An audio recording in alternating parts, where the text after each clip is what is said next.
Welcome to MF English Stories.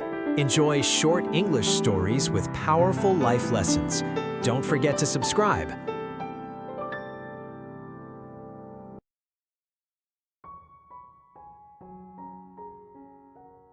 In a quiet countryside village, where golden wheat fields swayed gently in the wind and old oak trees shaded narrow dirt roads, there lived a carpenter named Elias Turner. For more than 40 years, Elias had been known as the most skilled and trustworthy craftsman in the region. People traveled from distant towns just to have him build their homes, barns, and shops. His houses were strong, beautiful, and built to last generations. Elias was proud of his work. Every beam he cut, every nail he hammered, and every plank he polished carried his signature care. He often said, "A house is not just wood and stone. It is a promise of safety for a family." And he always kept that promise. But time has a way of softening even the strongest hands. As Elias approached his 65th birthday, he began to feel tired more often. His back ached in the mornings, and his hands, once steady as stone, sometimes trembled after long hours of work. One evening, while sitting on his porch watching the sunset paint the sky in shades of orange and purple, Elias made a decision. "I think it's time to retire," he said quietly to his wife, Margaret. Margaret looked at him with gentle concern.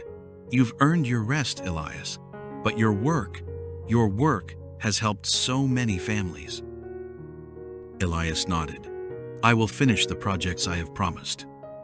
After that, I will lay down my tools." The next morning, Elias went to see Mr. Harold Bennett, a wealthy landowner who often hired him for important constructions. "I am retiring soon," Elias explained, "but I can take one last job if you need anything." Mr. Bennett smiled warmly. "Actually, I was hoping you would say that. I need a small house built on the edge of my land. It's for a family that will be working for me. Nothing too fancy, just something simple and comfortable." Elias agreed. "One last house," he said to himself. But inside his heart, he felt different. He was tired. He wanted to finish quickly and enjoy his retirement. He promised himself he would do the job, but he would not put in the same care and passion as before. "Just one more house," he thought. "It doesn't have to be perfect." Construction began in early spring. The air was fresh, and birds sang in the mornings. But Elias no longer arrived at the site at sunrise. He came later, left earlier, and often sighed while working. Instead of selecting the strongest wood, he chose cheaper, lower quality timber. Instead of carefully measuring each beam, he rushed his work.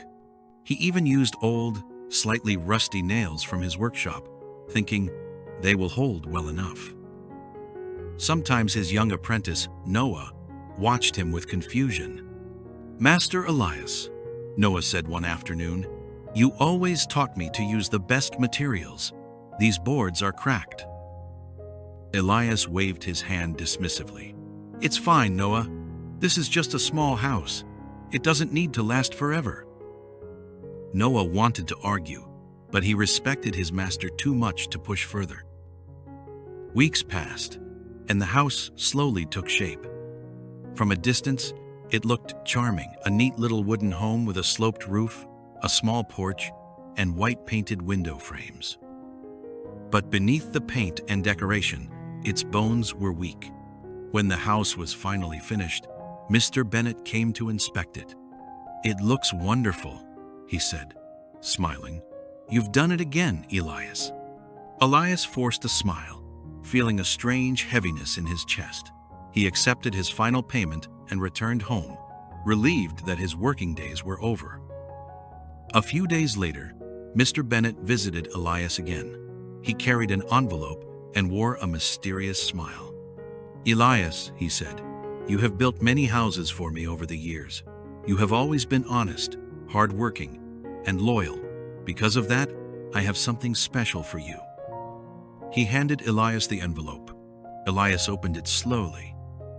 Inside were documents and a key. "This house you just built," Mr. Bennett continued, "is my gift to you and your wife. I wanted to thank you for your lifetime of service. The land and the house are now yours." The world seemed to tilt around Elias. His hands trembled as he stared at the key in his palm. My house?" he whispered. "Yes," Mr. Bennett said warmly, "your retirement home." Elias felt his heart sink. He remembered the cheap timber, the rusty nails, the rushed measurements, and the corners he had cut. He realized with painful clarity that he had built his own future on carelessness. That night, Elias could not sleep. He sat by the window, staring into the darkness. "I have betrayed my own values," he said quietly to Margaret. "I built this house as if it were unimportant, but it is now the roof over our heads." Margaret held his hand. "Then what will you do?" The next morning, Elias rose before sunrise. His old determination returned to his eyes. He went to the new house with his tools, Noah by his side. "We are rebuilding this house," Elias said firmly, "from the foundation up." "But Master," Noah said in surprise, "it already looks finished." "It is finished on the outside," Elias replied, "but not in the way that matters." They tore out weak beams, replaced cracked boards, and removed rusty nails. Elias personally selected the strongest timber from the market. He measured each piece with care and rebuilt the structure as if it were meant to stand for 100 years. Day after day, he worked slowly, carefully, and with pride. When the repairs were finally complete, the house was stronger, warmer, and more beautiful than before. Standing on the porch one evening, Elias looked at the sunset and smiled softly. "Noah," he said, "remember this lesson well. Everything you build, your work, your reputation, your family, even your character is like a house. If you cut corners, you are the one who will live in it." Noah nodded thoughtfully. From that day on, Elias enjoyed his retirement in the house he had rebuilt with honesty and responsibility. He no longer rushed, no longer complained.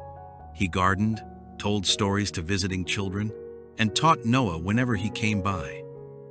And every time the wind brushed against the strong wooden walls, Elias was reminded of a simple truth.